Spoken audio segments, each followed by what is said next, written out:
Well, hello. I am Matt Williamson. This podcast is brought to you by Live Casino. And here's the deal.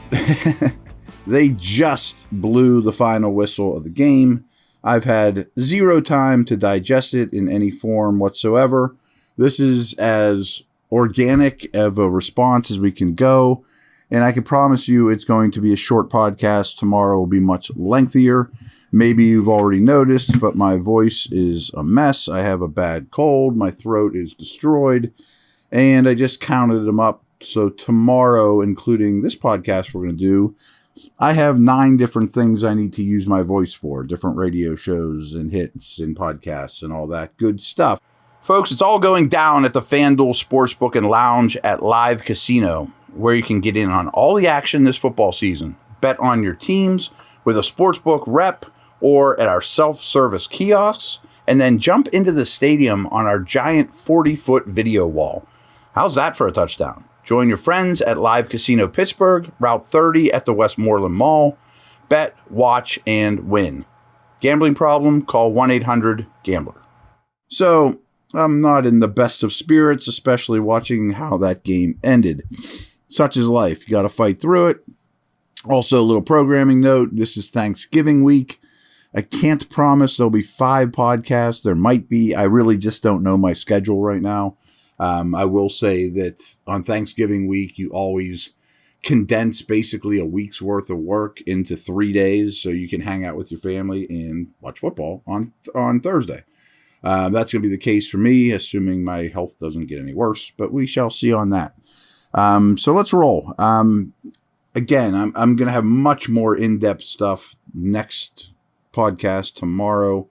Here were my pregame notes, though. There were some things I want to look for, and I still want to look for. I want to see what percentage of cover 2 versus single high they threw at the Bengals. But this is a lot more relevant when Chase is in the game. Their numbers versus 2 high safeties are much worse than 1. But that's also because when they see 1, they throw deep to Chase, and so that's a little different. Burrow's a master versus a blitz. I really want to look into blitz percentage, but I definitely saw a fair amount of it. I mean, it wasn't like 4-man rush only. I think they did vary up some things in a good way. Here's my pregame note. Higgins is going to blow up. All right, Williamson, maybe you know a thing or two. He was a dominant player in this one. I wanted to check out Jack's snap count as well as use of big nickel and how they used Minka. I remember a play early in the game. He was in man-to-man versus Hayden Hurst. That was something that I've always teased. Like he's going to play man against Andrews. So maybe there is some of that going on here with 3 safeties. But I will say I still saw way too much of Spillane in dime. I don't understand it. He made a play or 2. He got beat on a 3 or 4 or more. I thought big nickel, healthy Jack meant no more Spillane. I was wrong. The other pregame notes going into this, I wanted to check out DJ Reader's snap count. And of course I still will, but they did well against them. I mean, I'm not sure exactly when Mason Cole went out of this game, but DJ Reader did not prohibit them from running the football on the interior. I am curious how much he played. I also predicted Deontay and Pickens would dominate these outside corners for the Bengals. There was certainly some of that. And I want to say, too, that there were more in-breaking routes like we've been calling for. I like the route concepts better. I like the offensive design better. And so it takes me a lot to throw that compliment out. But I'm excited to watch the All-22, see if they consistently beat those outside corners. Pickens sure looked like he was open a lot. Frankly, Deontay's open all the time, but it doesn't always show up in the stat sheet. Note, pregame 2 was Moore versus Hendrickson. I thought he did well in the run game. Hendrickson missed a little time with injury. Late in the game when it was just bombs away, no threat, Hendrickson started whipping them. That's not surprising. We talked a little bit about the Steelers' O-line double teams. It does look like that's getting better. They quoted it a lot this past week that they were much better with their timing, when to stay on double teams, talking about the run game, when to move to the second level. I would say there was more progress with that. That's promising. You know, I mean, and my another note here, voluminous running. Are they going to keep running with great volume? Question mark. I think close enough, considering the second half game script wasn't exactly wonderful. Pickett pocket presence was the other question. I'm going to say a lot about Pickett, mostly negative, but his pocket presence was much better in this game than last game. Last game I thought was a disaster. All the dropping of the eyes and uncalm helmet. Much better today, staying within the pocket, running plays as they're written up. And then red zone, I guess, was better. I mean, it was also red zone / explosives. We're starting to see progress there for sure. So that's something to talk about. I mean, again, this was not all negative. There were some negatives. The second half was bad. But that brings me to what we do here to usually start these shows. A couple little notes I just wrote down before we get to the halftime stats. Najee looks like last year's Najee to me. Now, that doesn't mean he's Barry Sanders or a Hall of Famer, but he's a much better football player than he was to start the year. And I think the bye did him well. I think there was some injury stuff there. I had some very early positives about Pickett, particularly his pocket presence. And I really, really liked that he was attacking one-on-one matchups. When he got one-on-one with Muth or, even a back or certainly the two wide receivers, he was attacking one-on-ones. That's what you want to see. So at the half, this was a good game. You know, I mean, Steelers took a lead into the half. They already had 20 points, that magical 20-point barrier. Wow, they already have 20 points in a half, let alone a game? Holy smokes, is this like a normal NFL offense? But at the half, Pickett was 14 of 19 for 141, a touchdown, no interceptions. I also want to throw out that Kenny protected the football well. There weren't a lot of near interceptions. He wasn't loose with the ball. We've seen the opposite of that many times. At this point, too, Burrow wasn't much different than Pickett. I mean, he was also at 14 completions, one more attempt, but for 194 yards instead of 141. 2 touchdowns, 1 interception, though. Time of possession was pretty equal at the half. 15:46 for Cincinnati, 14:40 for the Steelers. Najee, as I mentioned, was looking good. Warren was out of the game. I'm curious how much time he's going to miss. About 11 first-half carries for 54 yards. Now you're talking. 3 for 15 as a pass catcher. Fine. Where on the flip side, Mixon, he was healthy at this point, was 7 for 20. 3 catches for 42, though. I mean, he was a force in the passing game, as was his buddy P. Ryan, who we'll get to. But Steelers had 71 rushing yards. Bengals only had 28 at the half. 5.1 yards per rush versus 3.1 yards per rush. I'll take it. But Higgins, as mentioned, 6 for 84 in the first half and was uncoverable and made me think the Steelers' first-round pick might need to be a corner. Big-time receivers, top 20 receivers, give this team a lot of problems. Pickens, speaking of potential number ones, he was 3 for 50 and a touchdown. No sacks by either team in the first half. Yards per play, Cincinnati was all the way at 7.7, but the Steelers were at 6.4. I mean, if you told me the Steelers could put a half together of averaging 6.4 yards per play, okay, wow. I mean, that's progress any way you cut it. A whole half of football of averaging 6.4 yards per play.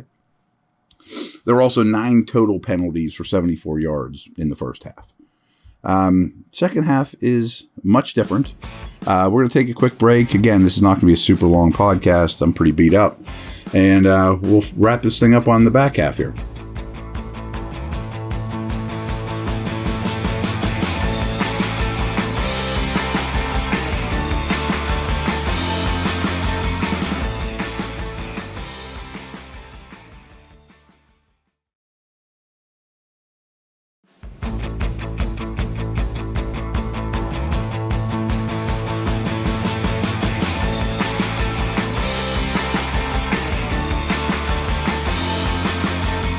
As you know, the second half of the game, tale of two halves. The defense really was flying early on, and I give them all the credit in the world. But too much defense is bad defense, and teams like Burrow and the Bengals are going to finish you out, and the defense started to really look tired and didn't have any more tricks in their bag. And one of the big problems, of course, Steelers were, again, really poor on first downs, especially as the game went on. I mean, always second and long, third and long. But there was a stretch here, late in the third quarter where my note was the Steelers are just dominating the line of scrimmage, the defense. I mean, that was still very much in play. I mean, as the end of the third quarter, it was only 27-23, and I thought the defense was playing out of their mind. Then Steelers got the ball back, end of the third quarter. On a 3rd and 4, Pickens makes a phenomenal catch down the right sideline. But that was the first down of the second half at that point by the offense. Just not good enough. I mean, sign of things to come. Then there was the disaster series where it starts out 1st and 20, complete the Pickens on a broken play, but a legal man downfield. Of course, that was not Hassenhauer's fault, but so be it. And then Kenny on 1st and 25 misses a wide open Najee so badly. And he missed a lot of throws again in this game. 2nd and 25, he's hit as he's thrown. So at this point, Pickett is now 4 of 12 in the second half. And then on 3rd and 25, they run a draw, which I'm not going to kill Tomlin in Canada for. I mean, at this point, you're still in the game. It's a disaster series. Let's just get out of here. The defense is playing pretty well, real well. And then Bengals started their own 7. It's a good punt. Harvin had a good game, by the way. It was one bad one, but not awful. And I'm starting to write in this series now, asking way too much of the D. D looking tired. Ball coming out quick. Phenomenal timing and accuracy by Burrow. I mean, just some of these notes I'm making as we go. And the game basically gets, at this point, P. Ryan scores his 3rd touchdown. Jack slips on the bad turf, which was a bit of an issue in this game. But I don't know that he made the play anyway. 35-23 at that point. Steelers get the ball with 4:25 left in the game. On 4th and 9, not that there was a play to be made, but Pickett throws it out of bounds. Come on. Some of the final stats to talk about here are more along the lines of what you remember, I'm sure. Burrow, 24-39 for 355, 4 touchdowns, 2 interceptions, neither of which were his fault. One was a tip ball and one was an amazing play by Watt. Pickett ends up 25 of 42 for 265, 1 touch, no turnovers. It's a positive. Time of possession wasn't brutal, 31-36 to 28-24. Yards per play came down collectively, 6-3 to 5-2. 5-2's okay for a game. 6-3 to give up's not great, but, a lot of that was, not a lot of that was late. A lot of that was in the first half. P. Ryan was phenomenal, even before Mixon went out, but ends up with 11 for 30. They never really ran the ball well.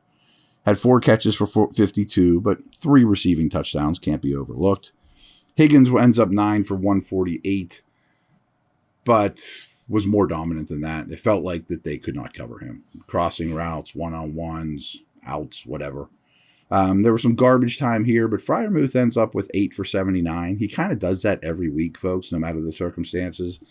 Muth is a great player in the making.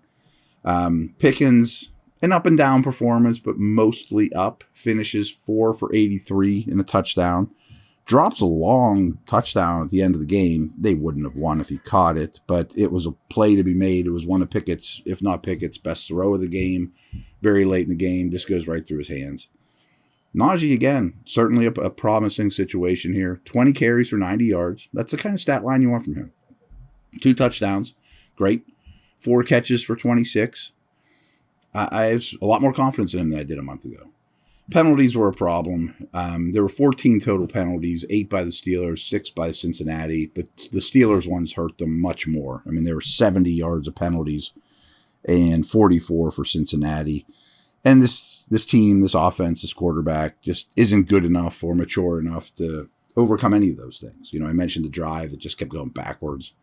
The Steelers did end up +2 in turnover differential, or I believe this game would have been noticeably uglier. But the Steelers also missed a 4th down try, so that's something of importance.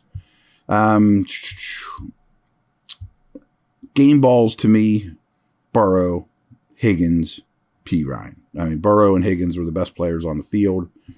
But I'm sure when we do players with stock up and stock down, there'll be a lot of Steeler defensive front players in that mix. Maybe some of the O-linemen as well. Certainly Harris. So we'll see on that. I guess that's about it. Field position started out as a massive problem as it was from like the first half of the season. And I'm feel like Cincy dominated the field position game, starting field position. But they had some backed up in their own end as well. Again, it wasn't all bad with Pickett. Improved pocket presence. But he's still very concerning because he's never going to be a high-end thrower, talent, physical force of nature. He has to be a perfect timing, rhythm, accuracy guy, pocket presence, finer points. But he has some improv skills. I'm not saying he's a robot.